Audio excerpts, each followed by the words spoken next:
Hi everyone, my name is Johnny Rowlands. I'm a lecturer in the East Midlands Centre and I'm just here to introduce really briefly a new and exciting book that we have access to through our online library. Now, the book is called Rethinking the Atonement. It's by David Moffit, and this is why you should all read it. David Moffit is most famous for his work on the New Testament and especially the Epistle to the Hebrews. Now, one of the weird quirks about the Epistle to the Hebrews is it never once explicitly mentions Jesus' resurrection.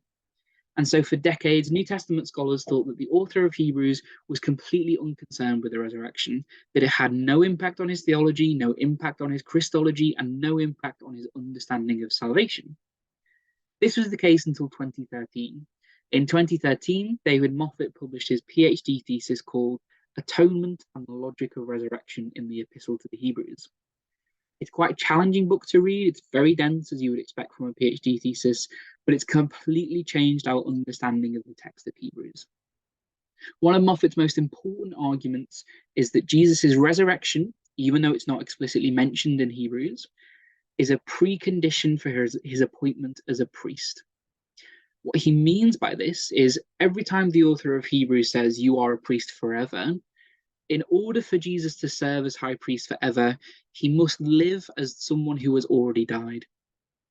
So in other words, he can only be a priest if he has this resurrection life. He can only be a priest forever if he has no fear of death as one who has already died.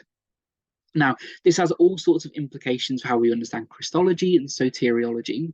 One of the most important implications that Moffit draws out is that if Jesus is only ever a priest after his resurrection, then Jesus' death on the cross before his resurrection cannot be the primary place where sins are forgiven. So in other words, Jesus' death on the cross is not the primary moment for salvation, according to Moffit and according to the author of Hebrews. Now, like I say, his PhD thesis is really technical, really difficult to get your head around.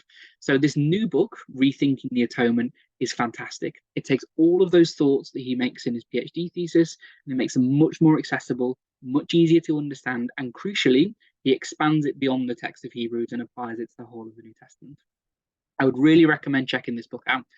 To access it, if you go to Moodle, the first thing you'll see when you come to Moodle is this dashboard page, this home page.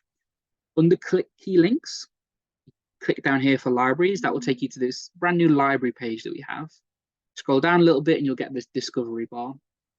Search in the discovery bar for Rethinking the Atonement, and I won't show you the whole thing because my laptop's really slow, but that will eventually take you to this. This is David Moffat's new book, Rethinking the Atonement. You can see on the right-hand side, we have access to the whole thing. All of these chapters work as standalone essays, so you don't need to read it from cover to cover. You can dip in, you can dip out, you can read the bits that interest you the most.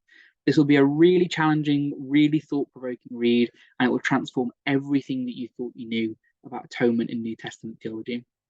Last thing I want to flag up is this interview with David Moffit and Erin Heim. This is on the OnScript podcast. This is a fantastic podcast if you're not listening to it already. Chris Tilling is one of the co-hosts. And this is just an hour-long interview between David Moffit, one of the co-hosts, about this book, distilling some of the key insights. I would really recommend it.